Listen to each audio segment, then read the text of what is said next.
guys, it's Saturday. I'm waiting for my daughter because we have to run some errands. Oh my goodness. Oh my goodness. So the saga continues and the plot thickens.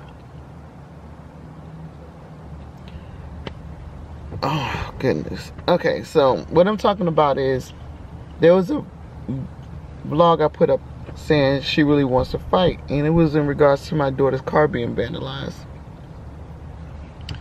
And if y'all remember, towards the end of the vlog, my daughter was standing behind the car and she said, I want to fight her mother. We were under the misconception that the mother and the daughter had something to do with my daughter's car being vandalized. Y'all, oh my goodness. When you're wrong, you have to be strong enough to admit when you're wrong. We are going to have to apologize to this woman. Let me tell y'all what happened. Oh my goodness. So yesterday we went to get some pizza, and we got the pizza and we went into the store to get something to drink with the pizza. Well, this woman happened to be in the store. We found out this lady was on Section 8 through talking to several, a couple of the neighbors. She was on Section 8 and her daughter had got her thrown out the Section 8 apartment. She got another Section 8 apartment, moved across town, and Section 8 told her that if her daughter gets her thrown out again, she was going to lose her Section 8. I needed to tell y'all that because what I'm about to tell y'all is relevant to where I'm going. So we were in the store, going back to the whole store situation. We were in the store. We went in the store to get something to drink, and the lady was in there. And my daughter walked by and said something I didn't hear. She said, "You Section 8 bitch." I didn't hear my daughter say that. I heard the lady say, "Wow." Like, she was looking at my daughter like, "You piece of trash," And I'm thinking, like, cousin, my daughter's car is vandalized, and you got the nerve to be in here talking about some wow. So I kind of flipped into mother bear mode, and I had two pieces in my hand, and I literally followed this woman out the store, cussing her out. I was like, "You piece of, and this because of you, my daughter's car was vandalized. Your daughter is crazy, you crazy, and you raised this crazy heifer, and y'all better leave my daughter alone. I don't care what she say to you. You better not say nothing. You better not even look at my child wrong." Oh, good gracious of life. Y'all was a mess. So she got her car and she drove away. So, first, let me just say this. This lady is passive-aggressive. She's not aggressive. There's a difference. They both aggressive, but one is very passive and not going to be confrontational. An aggressive person will be confrontational. A passive-aggressive person doesn't like confrontation. That's why they choose the passive-aggressive route. So she got in her car and she left. Well, some things transpired. We wound up talking to somebody and realized that it was him that vandalized the car. Y'all, in retrospect, I wish we would have really thought about it, but we were pissed. We were just, everything was emotionally heightened. It was just crazy. But anyway, let me tell y'all. So we sat and talked to somebody, and they was like, "No, that's not her daughter's style. She'll come over here and wait for your daughter outside and confront her, because even though she can't fight, she's not there all the way, so she'll confront you." And she's dating this girl who thinks she's really a dude, and she's always ready for a fight. So the guy who knows them was like, "No, that's just not her MO. And we guarantee you she didn't tell her daughter anything, because her daughter would have came over here and been at the dude." And I was like, wait. Now we starting to put the pieces together. My daughter sent him a text message that said, "The next time we hear you fighting on that woman, the next time I hear you fighting on that woman, I'm going to call the police on you." Next day, her car was vandalized. So if you think about it, why would she have her daughter come over here and vandalize the car when the threat was really towards him and not her? But what we thought is he lied to her to get her geared up or mad enough to tell her daughter some stuff.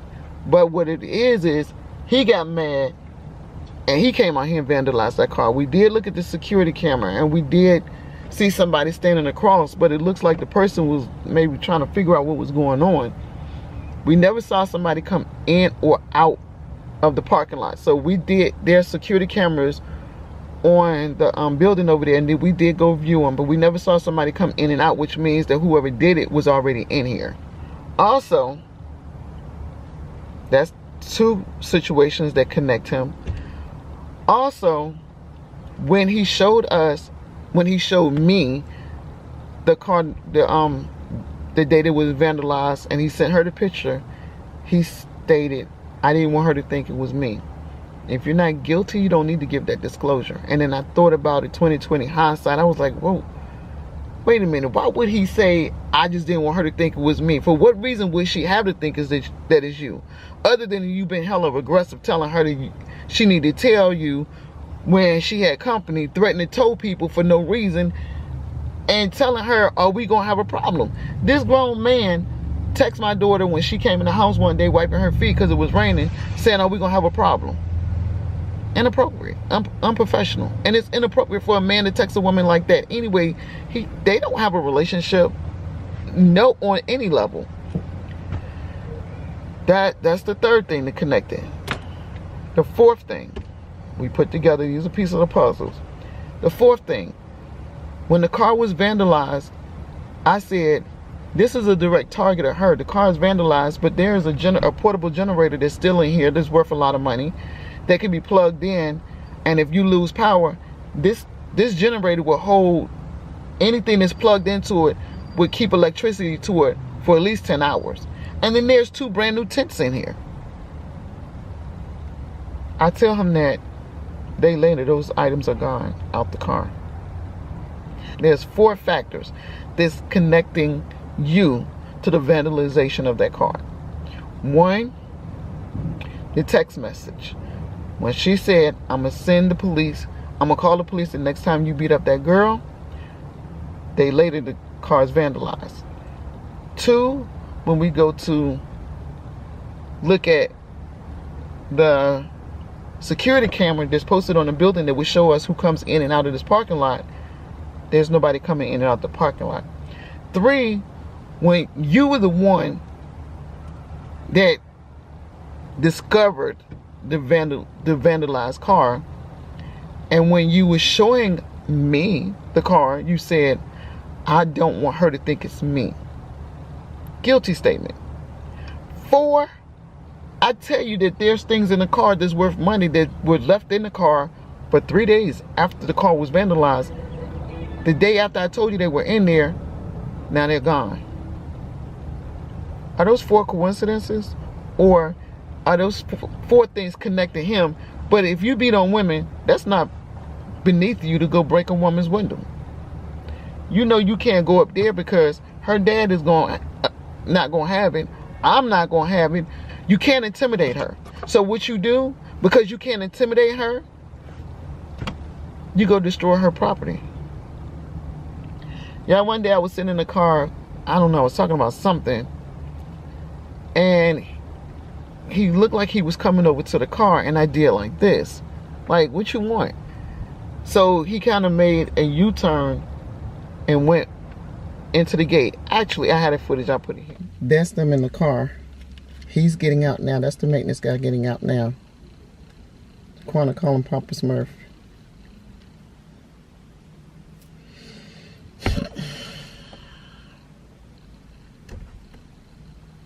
He looking at me. Yeah, that's the guy who destroyed my daughter's car. So my daughter sent a text message to the owner of the property and said, listen, I don't feel safe with him here. He's aggressive, he's threatening, and I know that it was him that vandalized my car. And she gave him the 4 scenarios, the 4 facts, and told the owner, when I find a place, I'll give you a 30-day notice. At this point, I don't feel safe here. Now, mind you, there's no reason this girl shouldn't feel safe in this community, because I don't know if y'all see that gate right there. You can't just walk in there. You have to have a key to get in there. That gate stays locked. And the way those things are set up, the apartments are in such close proximity. Hold on, let me show y'all what her apartment complex looks like from the inside. Y'all look who's standing right here with me. I just came to get some hot fries. I'm about to go back upstairs. So, the guy, he walked out the girl. And now they afraid to come back in because little old me.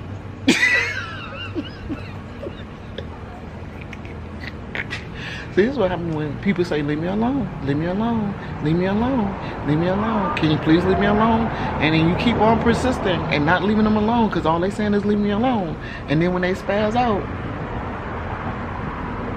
now you want everybody to look at them. And you want to play victim.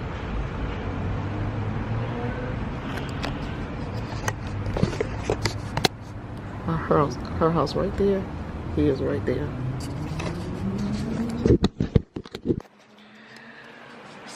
Of course she's gonna hear if they're fighting, and so is everybody else around here. Y'all see how concentrated or close proximity these apartments are?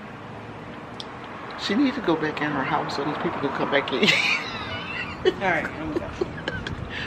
Yo, when she go back up there, they might be waiting for me too, thinking I dime their ass out. She gonna call her daughter and tell her do it. She going back upstairs.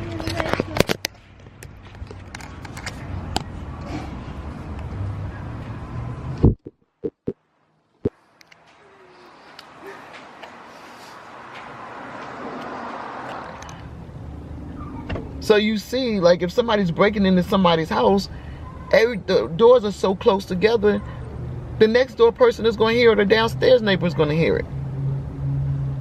Yeah, this is ridiculous.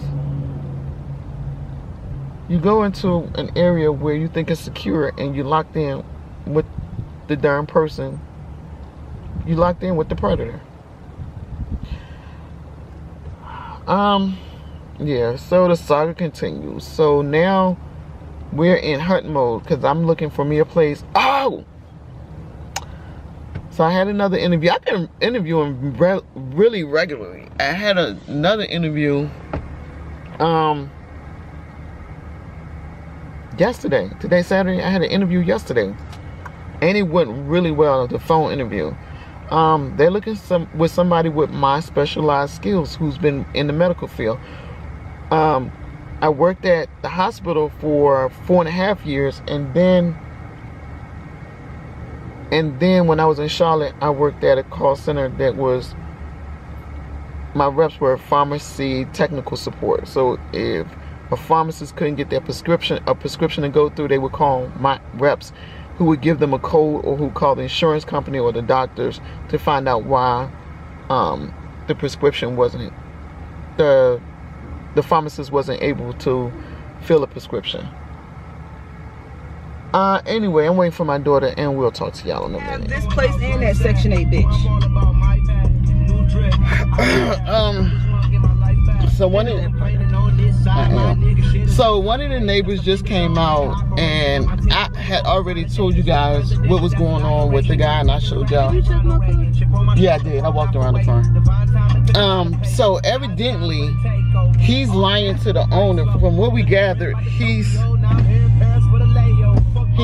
contacted the owner, and I guess tried to spin some stuff and lie, and told one of the neighbors. Now, mind you, told one of the neighbors. She's a whole queen, yo. I said he had a mangina. He's a whole queen. He got a mangina. But he told one of the neighbors, oh, when she pay her rent, she's gonna get a 30-day notice.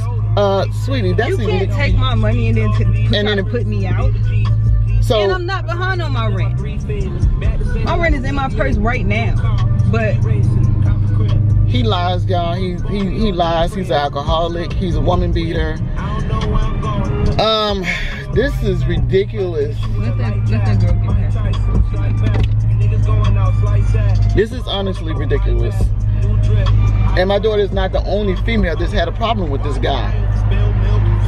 So I don't know what it's gonna take for the owner to understand that he's the issue. And why she almost put him out a few times? He should have been gone. She said that when she was managing a property that he would get drunk. When his wife was down there, she had to almost put him out a couple of times. But if this is my thing, she couldn't put an alcoholic, abusive man out. So how you gonna put you out? Because at the end of the day, he vandalized your car. Exactly. And now he wants the problem to go away. The problem that he caused. Now he wanted to go away. He asked if we was gonna have a problem. Absolutely. You don't talk to me like that. Yeah, look at you. Alright guys. It's still gonna be a beautiful day.